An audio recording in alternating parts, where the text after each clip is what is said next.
നമസ്കാരം. അഞ്ചാലുമൂട് മീഡിയയിലേക്ക് ഹാർദമായ സ്വാഗതം.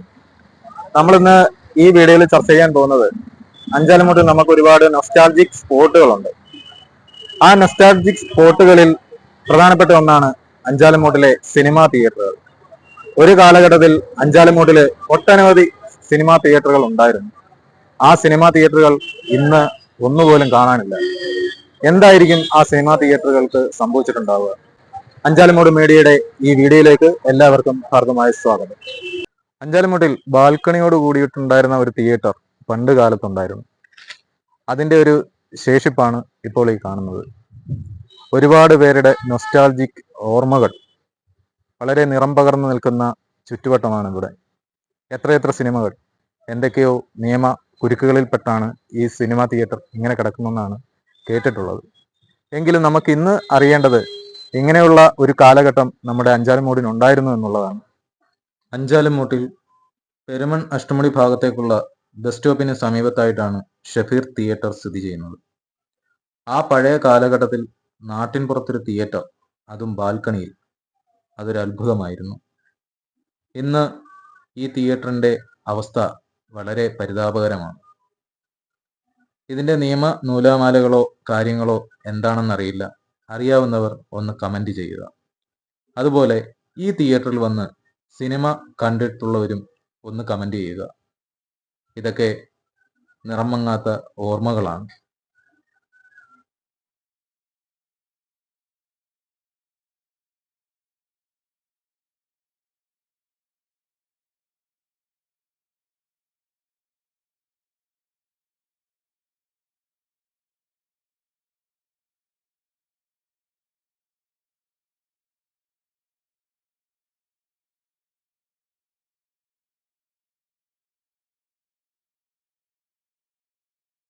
അഞ്ചാലുമൂട്ടില് ഇപ്പൊ ഉണ്ടായിരുന്ന CKP-ല് SP തിയേറ്റർ ഉണ്ടായിരുന്നു.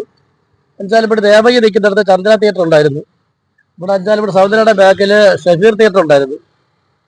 പിന്നെ PL-ന്റെ തൊട്ടിപ്പുറത്ത് ഗീത തിയേറ്റർ ഉണ്ടായിരുന്നു. 4 തിയേറ്റർ അഞ്ചാലുമൂട്ടിലുണ്ടായിരുന്നു. ഒരു തിയേറ്റർ കാഞ്ഞാവിലുണ്ടായിരുന്നു, ശ്രീമുരുക തിയേറ്റർ. വളരെ ഒറ്റ തിയേറ്റർ അഞ്ചാലുമൂട്ടിലില്ല. എല്ലാവരും ഇപ്പൊ ഓൺലൈനിലും സിനിമ മൊബൈലിലും കാണുന്നുണ്ട്. ആരും നമ്മള് ഇപ്പൊ അഞ്ചാലുമൂട് തിയേറ്റർ വന്നുള്ള ആള് കിട്ടുന്ന പ്രതീക്ഷയൊന്നുമില്ല. എല്ലാവരും ഹൈടെക് തിയേറ്ററിലോട്ടൊക്കെ പോയി കൊല്ലത്തൊക്കെ പോയി AC ഒക്കെ ആയിട്ടിരുന്ന് കണ്ടുകൊണ്ടിരിക്കുന്നവർ ഇവിടെ അതിന് മെനക്കെടത്തില്ലാരും. ഇവിടെ തിയേറ്റർ വരുമെന്ന് തോന്നുന്നില്ല. സിനിമ തിയേറ്റർ ഉള്ള സമയത്ത് ഞങ്ങൾക്ക് ആവശ്യം പോലെ ഓട്ടം ഉണ്ടായിരുന്നു. കാര്യം ഫസ്റ്റ് ഷോ കാണാൻ എന്തായാലും തിരിച്ചു വന്ന് വണ്ടി വിളിച്ചു പോകും. സെക്കൻഡ് ഷോ ഒരുപാട് താമസിച്ച് ബസ്സൊന്നും കാണത്തില്ല, അന്നേരം വണ്ടി വിളിച്ചു പോകും. അത് അന്നത്തെ കാലഘട്ടം നല്ല കാലഘട്ടമായിരുന്നു. ഇനി അത് തിരിച്ചു വരത്തില്ല കാലഘട്ടം. അഞ്ചാലുമൂട് കൊല്ലം റോഡിലായിരുന്നു ചന്ദ്ര ടാക്കീസ് സ്ഥിതി ചെയ്തിരുന്നത്. തിയേറ്ററിന്റെ കാലശേഷം വർഷങ്ങളോളം തരിശായി കിടന്ന ഭാഗത്താണ് ഇപ്പോൾ ദേവകി കല്യാണ മണ്ഡപം ഉയർന്നു നിൽക്കുന്നത്.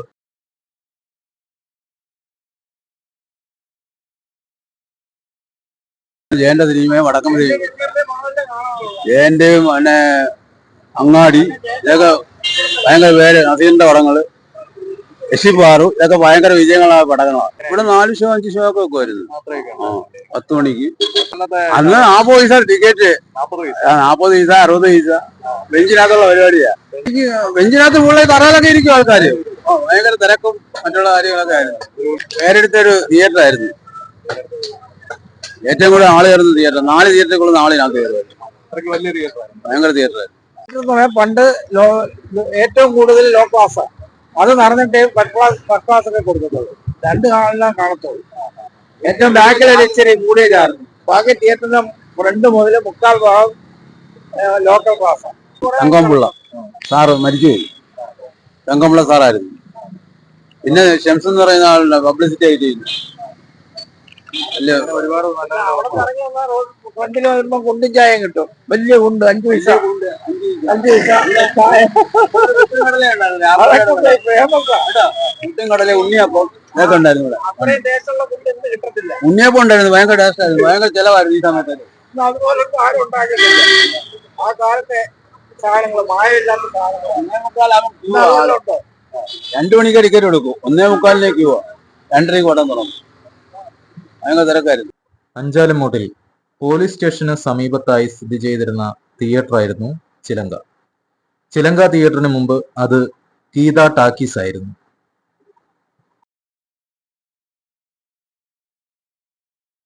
ശ്രീലങ്ക എന്ന് പറയുന്ന തിയേറ്റർ അന്ന് മുതല് ഏകദേശം ഉണ്ടായിരുന്നില്ലേ? അന്ന് ഇവിടെ കച്ചവടത്തിനായിട്ടുണ്ട്. അപ്പൊ അന്നത്തെ ആ കാലഘട്ടവും ഇന്നത്തെ കാലഘട്ടവും ഒരുപാട് മാറ്റങ്ങളുണ്ട്. ഒരുപാട് മാറ്റം. ഇപ്പൊ ആ സിനിമ തിയേറ്ററും ഇല്ല, കച്ചവടം ഇല്ല. അന്നത്തെ കാലഘട്ടത്തിൽ ആ സിനിമ തിയേറ്ററിൽ ആൾക്കാർ വരുന്നത് സാധനങ്ങളുടെ വിലക്കയറ്റവും എല്ലാം പിടിക്കാൻ വയ്യാതെ. അന്നത്തെ കാലം എന്ന് പറഞ്ഞാൽ നല്ലൊരു കാലമായിരുന്നു. തിയേറ്ററും മറ്റേ അവിടെ ആ സമയത്തൊക്കെ നല്ല കച്ചവടവും കാര്യങ്ങളൊക്കെ ഉള്ള സമയമായിരുന്നു. അപ്പോൾ ഒരുപാട് പേർക്ക് ജോലിയും കാര്യങ്ങളെല്ലാം നഷ്ടപ്പെട്ട് അണ്ണനാണ് ഇതുകൊണ്ട് ജീവിച്ചൊരു ആളായിരുന്നു. അപ്പം അണ്ണനെ കച്ചവടവും കാര്യങ്ങളൊന്നുമില്ല. പൊതുവെ ഇവിടെ നല്ലൊരു ഇതായിരുന്നു. ലൊക്കാലിറ്റി എന്ന് പറഞ്ഞാൽ അന്ന് ചിലങ്ക ഉണ്ടായിരുന്നു, നമ്മുടെ ശ്രീമുരുക തിയേറ്റർ ഉണ്ടായിരുന്നു. നല്ലൊരു അനുഭവമായിരുന്നു. അഞ്ചാനമുട്ടിലെ ആദ്യ തിയേറ്റർ എന്ന് പറയാൻ, അല്ലെങ്കിൽ അഞ്ചാനമുട്ടിൽ ഒരുപാട് തിയേറ്റർ ഉണ്ടായിരുന്നു. ഏകദേശം അഞ്ചാലമുട്ട് ബേസ് ചെയ്തൊരു 5-6 തിയേറ്റർ ഉണ്ടായിരുന്നു. നമ്മുടെ കാഞ്ഞാവളി ശ്രീ മുരുക, അഞ്ചാലമുട്ട് ഗീതയുടെ ഇടയ്ക്ക് തന്നെ പേര് മാറി ചിലങ്കയെന്നായി. പിന്നെ ഷബീർ, ചന്ദ്ര, ലക്ഷ്മി തിയേറ്റർ. ഇവിടൊക്കെ എന്ന് വെച്ചാൽ നമ്മൾ ഓടി കിടന്ന് ഒരു കാലഘട്ടം, നമ്മുടെ ഒരു കൊച്ചു കാലഘട്ടത്തിൽ ഓടി കിടന്ന് സിനിമ കാണുന്ന ഒരു സമയം ഉണ്ടായിരുന്നു. അഞ്ചാലമൂട് ബേസ് ഇപ്പോൾ ഒരു പടം കാണാൻ നമുക്ക് കൊതിയാണ്. ആ തിയേറ്ററിൽ പോയിരുന്ന ഒരു ബഹളവും ആ ഒരു സന്ദർഭത്തിൽ പോയിരുന്ന് പടം കാണുന്നതിൻ്റെ ഒരു അനുഭവം എന്ന് പറയുന്നത് ഒരിക്കലും നമ്മൾ സ്കൂൾ ജീവിതം കണക്ക് മറക്കാൻ പറ്റാത്തൊരു സംഭവമാണ്. പക്ഷേ എന്നാലും അഞ്ചാലമൂട്ടിൽ ഇപ്പോൾ ഒരു തിയേറ്റർ ഇല്ലാത്തതുകൊണ്ട് വളരെയേറെ സങ്കടമാണ്. കാരണം വെച്ചാൽ സ്ക്രീനിൽ പോയിരുന്ന് പടം കാണാന്ന് വെച്ചാൽ അതൊരു ഭാഗ്യമാണ്, ഒരു സന്തോഷമാണ്. അഞ്ചാലമൂട്ടിൽ അവസാനം ഞാൻ എൻ്റെ ഓർമ്മയിൽ കഴിയുകയാണെങ്കിൽ ലക്ഷ്മിയിൽ 3-4 ദിവസം പോയി ഇരുന്ന് മെനക്കെട്ടിരുന്ന് കണ്ട പടമാണ് അമരം. കാഞ്ഞാവളിൽ ചിന്നത്തമ്പി, അങ്ങനെയൊക്കെ ഒരുപാട് പടങ്ങള്. അത് കണക്ക് മമ്മൂട്ടിയുടെ മൃഗയ. 20 വയസ്സ് കാലഘട്ടങ്ങളിലൊക്കെ നമ്മളിങ്ങനെ ഒരു തിയേറ്ററിൽ പടം കാണാൻ പോകാൻ തന്നെ നമ്മൾ പൈസ ഒപ്പിക്കുന്ന പാട് അച്ഛനും അമ്മയോടും ചോദിക്കാൻ പറ്റൂ. അല്ലാതെ തന്നെ എന്തെങ്കിലും ഒക്കെ പരിപാടി, അല്ലെങ്കിൽ ഈ പാക്കെ ഓലയൊക്കെ മടല്, അന്ന് ഓലയ്ക്കൊക്കെ കാശ് കിട്ടും, അതൊക്കെ കൊണ്ട് കുട്ടികൾ മേടിച്ച് കാശിനാണ് നമ്മൾ സിനിമ കാണാൻ പോയത്. ശരിക്കും ഇപ്പോൾ ഒരു തിയേറ്റർ അഞ്ചാനമുട്ടി ഇല്ലാത്തതുകൊണ്ട് വളരെ ബുദ്ധിമുട്ടാണ്. എന്നാ ചോദിക്കാൻ നമ്മൾ മൊബൈലിലും കൊല്ലത്തൊക്കെ പോയി കണ്ടുകൂടാ. എങ്കിലും അതല്ല, നമ്മുടെ അഞ്ചാലമൂട്ടില് നമ്മുടെ സ്ഥലം അതൊരു സ്വപ്നമാണ്. ഇനിയെങ്കിലും അങ്ങനെ ഒരു മുന്നോട്ട് വരണം പ്രതീക്ഷിക്കുമല്ല. അങ്ങനെ വരുവാണെങ്കിൽ വലിയ കാര്യമാണ്. തീർച്ചയായിട്ടും അഞ്ചാലമൂട്ടിലെ സിനിമയ്ക്ക് അല്ലെങ്കിൽ സിനിമ കാണാൻ ഒരു ഭാഗ്യം വീണ്ടും വരട്ടെ എന്ന് ഇപ്പോഴും നമ്മൾ പ്രാർത്ഥിക്കുകയാണ്. അതെ, അത് നമ്മളെ ആനച്ചട്ടമൊക്കെ ബേസ് ചെയ്താണ് ആ തിയേറ്റർ ഉള്ളത്. എൻ്റെ ഓർമ്മ ശരിയാണെങ്കിൽ കേരള എന്നങ്ങനെ തോന്നുന്നു അതിന്റെ പേര്. എൻ്റെ ഓർമ്മയിൽ വരുന്ന പേരാണ്. അങ്ങനെ തിയേറ്റർ അവിടെ ഉണ്ടായിരുന്നു. ജനതാ വായനശാലയ്ക്കും ആനച്ചട്ടുമുക്കിന് ഇടയ്ക്കായിട്ടൊരു തിയേറ്റർ ഉണ്ടായിരുന്നു. ഇത്രയും ചോദിച്ചതിൽ വളരെ സന്തോഷം. കാര്യം അഞ്ചാലമൂട്ടിൽ ഒരു തിയേറ്റർ വരട്ടെ എന്ന് വളരെ ആഗ്രഹമുണ്ട്. അങ്ങനെ ഒരിക്കൽ പെട്ടെന്ന് അങ്ങനെ ആർക്കെങ്കിലും ഒരു മനസ്സ് തോന്നി ഒരു തിയേറ്റർ ഉണ്ടാവട്ടെ എന്ന് ദൈവത്തോടും ഞാനും പ്രാർത്ഥിക്കുന്നു. പ്രാക്കുളം നിവാസികളുടെ അഭിമാനമായിരുന്നു ശ്രീമുരുക തിയേറ്റർ. കാഞ്ഞാവളിയിൽ ഇപ്പോഴത്തെ കോപ്പറേറ്റീവ് ബാങ്കിന് സമീപത്തായിരുന്നു ആ തിയേറ്റർ നിലനിന്നിരുന്നത്. ആ തിയേറ്റർ ഇവിടെ ഉള്ളപ്പോഴേ ഒരു അരങ്ങായിരുന്നു. അതായത് നല്ല നല്ല സിനിമകൾ, നല്ല പ്രോജക്റ്റ്, നല്ല നല്ല നല്ല നല്ല തെളിച്ചമുള്ള സ്ക്രീൻ. അതായത് നമുക്കൊരു ഭയങ്കര വൈവായിരുന്നു. ഇവിടെ വന്ന് വൈകിട്ട് ഇവിടെ വന്ന് നിൽക്കുകയും ആ സിനിമ ഒരു സിനിമയും ഒഴിയത്തില്ലായിരുന്നു. ഇവിടെ വരുന്ന നല്ല സിനിമകളെല്ലാം കാണും. അതായത് വരുന്ന എല്ലാം നല്ല സൂപ്പർ സിനിമയായിരുന്നു. കച്ചവടം. പിന്നെ അതിനകത്തൊരു കടയുണ്ടായിരുന്നു. അത് തിയേറ്റർ തുറക്കുന്ന സമയം തന്നെ അതിന് മുമ്പേ അത് തുറക്കും. അന്ന് എല്ലാം ക്ലിയർ ആക്കി വരുമ്പം നല്ല സിനിമ, നല്ല പടം ഓടുന്നെങ്കിൽ നല്ല കച്ചവടം അവർക്കും നടക്കും. ആവശ്യമല്ലാതെ എന്തെങ്കിലും ഒന്നുകൂടെ തിരിച്ചു വന്നാലോ എന്നുള്ള ആലോചനയാണ് നമുക്ക്. പിന്നെ തീർച്ചയായിട്ടും അതെ അഞ്ചാലമൂട്ടിലും നമ്മുടെ ഇവിടെ ശ്രീമുരുക പോലുള്ള ഒരു തിയേറ്ററും വന്നാൽ എന്ത് സന്തോഷമായിരിക്കും. അല്ലെങ്കിൽ നമ്മളൊരു സിനിമ കാണുന്നതിന് കൊല്ലത്തും എല്ലാം കൊട്ടിയത്തും അവിടെ ഇവിടെ ഒക്കെ പോണ്ടേ. അഞ്ചാലമൂട്ടിൽ തന്നെ പിന്നെ കൊല്ലം ജില്ലയിലെ ഏറ്റവും വലിയ തിയേറ്ററാണ് ചന്ദ്ര ടാക്കീസ്. അത് കഴിഞ്ഞാണ് പിന്നെ അവിടുത്തെ ഗീത ടാക്കീസ് ഒക്കെ വന്നു കഴിഞ്ഞു. പിന്നെ അതുപോലെ തന്നെ ഷഫീർ, അതിനപ്പുറത്തൊരു ഷഫീർ ഉണ്ട്, നല്ല സൂപ്പർ തിയേറ്ററായിരുന്നു. എന്നിട്ട് ബാൽക്കണി ചെയ്യാനുള്ള പ്രശ്നമുണ്ടായിരുന്നു. അങ്ങനെ ആരും അറിയത്തില്ല അവിടെ ഒരു തിയേറ്റർ ഉണ്ടെന്ന്. അത് മാത്രമല്ല, പിന്നെ അതിനകത്ത് കംപ്ലൈന്റ് ഉള്ളതായിരുന്നു ആ ബാൽക്കണി. എന്നാലും സിനിമ കാണാനൊക്കെ സൂപ്പറായിരുന്നു. അത് കഴിഞ്ഞ് നമ്മുടെ പാവുവയിലിന്റെ അടുത്തുണ്ട് നമ്മൾ. ഇത് തന്നെ പാവുവയിലിന്റെ അടുത്തുണ്ട്. അവിടെയും സൂപ്പറായിരുന്നു. അത് നല്ലതായിരുന്നു. പിന്നെ എന്തുകൊണ്ടോ അവരുടെ കട്ടാലം കൊണ്ടായിരിക്കും. തീർച്ചയായിട്ടും നമ്മുടെ ഏരിയയിലുള്ളവരല്ല എല്ലാവരും ആഗ്രഹിക്കുന്നത്. കാരണം എന്താ പറയുക, ഒരു സിനിമ ഉണ്ടെങ്കിൽ നമ്മൾ കൊല്ലം വരെ പോകണ്ടേ. അത് മാത്രമല്ല, ഇവിടുത്തെ തിയേറ്റർ എന്ന് പറഞ്ഞാൽ 3-ാമത്തെ ദിവസം ഇവിടെ പുതിയ ഫിലിം വരും. അപ്പൊ മൂന്നാമത്തെ ദിവസം തന്നെ അത്ര ക്ലിയർ ആയിരുന്നു. ആ പ്രോജക്ടർ എന്നൊക്കെ പറയുന്നത് സൂപ്പറാണ്. പ്രേം നസീർ ഇവിടെ വന്നിട്ടുണ്ട്. പിന്നെ ഇവിടെ പ്രാകൃത്ത് സുബ്രഹ്മണ്യ സംഘചിത്രം മണലിയമ്പലം. അത് അന്ന് ഇവിടെ അദ്ദേഹം ഇവിടെ വന്നതിന് ശേഷം അവിടെ വന്നു. ഈ തിയേറ്ററിൽ ഇവിടെ വന്നതിന് ശേഷം അവിടെ വന്നു. മോഹൻനായർ കൊണ്ടുവന്നതാ. കാഞ്ഞാവിളി ശ്രീമുരുക തിയേറ്ററിൽ അവിടുത്തെ ഒരു സ്റ്റാഫ് തിയേറ്റർ പോയതിനു ശേഷം ഇപ്പോൾ ഒരു ചെറിയ കടയൊക്കെ ആയിട്ടിരിക്കുകയാണ്. അദ്ദേഹത്തിന്റെ പേര് പരമേശ്വരൻ പിള്ള എന്നാണ്. ആ ചേട്ടന്റെ പഴയകാല ഓർമ്മകൾ ഒക്കെ നമുക്ക് ഒരു നൊസ്റ്റാൾജിക് ഫീൽ എങ്ങനെയാണെന്ന് നമുക്കൊന്ന് ചോദിച്ചു നോക്കാം. നമസ്കാരം ചേട്ടാ. നമസ്കാരം. ഞാനവിടെ ഓപ്പറേറ്ററായിട്ട് നിന്നിട്ടുണ്ട്. പിന്നെ ടിക്കറ്റ് കളക്ഷൻ നിന്നിട്ടുണ്ട്. പിന്നെ ടിക്കറ്റിന്റെ കൊടുപ്പ് വാങ്ങലുണ്ട്. അത് ഗോപാലൻ നായർ എന്ന് പറഞ്ഞ ഒരു വ്യക്തിയുടെ ആയിരുന്നു ആ സ്ഥാപനം. 17 വർഷം വരെ ഞാൻ അവിടെ ജോലി ചെയ്തിട്ടുണ്ട്. ഞാൻ പല സെക്ഷനിലും ജോലി ചെയ്തിട്ടുണ്ട്. പിന്നെ അദ്ദേഹം ഒരു നല്ലൊരു മനുഷ്യനായിരുന്നു. അദ്ദേഹത്തിൻ്റെ കൂടെ നിന്നതിൽ അഭിമാനമേ ഉള്ളൂ. പിന്നെ ആ തിയേറ്റർ കാഞ്ഞാവളിയിൽ നിന്ന് പോയത് കാഞ്ഞാവളിയുടെ ഒരു ഐശ്വര്യക്കേട് തന്നെയാണ്. ഇന്നത് നിലനിന്നുണ്ടെങ്കിൽ കാഞ്ഞാവളി ഇതിലും വലുതായിട്ട് പുരോഗമിക്കാൻ. അതാണ് എൻ്റെ ഒരു അഭിപ്രായം. വൈകിട്ട് ആ ജനങ്ങൾ വരികയും അവർ പടം കണ്ടിറങ്ങുമ്പം ഓരോ പടത്തിൻ്റെ അഭിപ്രായങ്ങൾ അവർ പറയുകയും അതിനെ വ്യാഖ്യാനിച്ചുകൊണ്ടുള്ള പ്രതികരണങ്ങളും പിന്നെ ചെറിയ ശല്യവില്യങ്ങളൊക്കെ അവിടെ ഉണ്ടായിട്ടുണ്ട്. അത് ഇപ്പം പൊതുവെ ഉള്ള രീതിയാണല്ലോ. ഒരു വിശ്രമത്തിന് വേണ്ടി ഒരു സന്തോഷത്തിന് വേണ്ടി വന്ന ഒരു സ്ഥാപനമായിരുന്നു അത്. പക്ഷെ അത് ഇത്രയും പെട്ടെന്ന് പോയതിൽ എല്ലാവർക്കും ഒരു ദുഃഖമുണ്ട്. ഈ നാട്ടുകാർക്കും ദുഃഖമുണ്ട്. തിയേറ്റർ ആദ്യം ഒരു പഴയ മിഷ്യൻ വെച്ചുകൊണ്ടാണ് അദ്ദേഹം തുടങ്ങിയത്. പിന്നീട് അങ്ങേര് ഫോട്ടോഫോൺ മിഷ്യൻ തന്നെ വരുത്തി.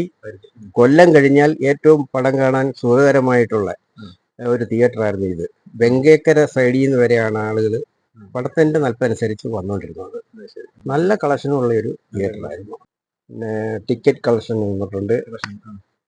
പിന്നെ ടിക്കറ്റിന്റെ കൊടുപ്പ് വാങ്ങലുണ്ട്. അത് ഗോപാലൻ നായർ എന്ന് പറഞ്ഞ ഒരു വ്യക്തിയുടെ ആയിരുന്നു ആ സ്ഥാപനം. 17 വർഷം വരെ ഞാൻ അവിടെ ജോലി ചെയ്തിട്ടുണ്ട്. ഇത് ആദ്യം അദ്ദേഹം അഞ്ചാലുമൂറിലൊരു തിയേറ്റർ വിലയ്ക്ക് മേടിച്ചതാണ്. പിന്നീടാണ് അത് വിളിച്ച് കൂടെ കൊണ്ടുവന്നത് ചെയ്യുന്നത്. ഇത് കെട്ടി ഒരു 2-3 മാസം കഴിഞ്ഞപ്പോൾ ഞാൻ സ്വയം ചെന്ന് പറയുകയാണ്, എനിക്ക് ഈ പടം പിടിയിൽ ഈ ഫിലിം ഓപ്പറേറ്ററായിട്ടൊന്ന് പഠിക്കണം. അതിനെന്താ ധൈര്യമായിട്ട് പോരെന്ന് പറഞ്ഞു. അങ്ങനെ ഞാൻ കയറുന്നത് അവിടെ. ഒരു കാലഘട്ടത്തിൽ നിരവധി ഹിറ്റ് സിനിമകൾക്ക് പേര് കേട്ട മറ്റൊരു തിയേറ്റർ ആയിരുന്നു കടവൂർ രശ്മി തിയേറ്റർ. കടവൂർ ആറാട്ടുകുളത്തിന് സമീപമായിരുന്നു ഇത് സ്ഥിതി ചെയ്തിരുന്നത്.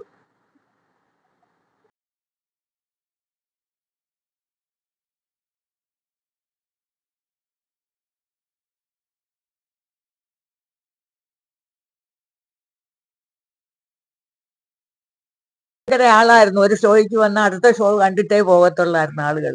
കൊല്ലം കളിച്ചാൽ ഇവിടെ വരും പടം. മോൻ അതിൻ്റെതായ സംവിധാനങ്ങളൊക്കെ അവൻ അറിയായിരുന്നു. ഇപ്പം കൊല്ലത്തുനിന്ന് ഏത് പടം പുതിയത് കളിച്ചാലും രണ്ടാമത് അഞ്ചാലും ഇത് രണ്ടുപേരും. മോന് ചെറുപ്പമായിരുന്നു.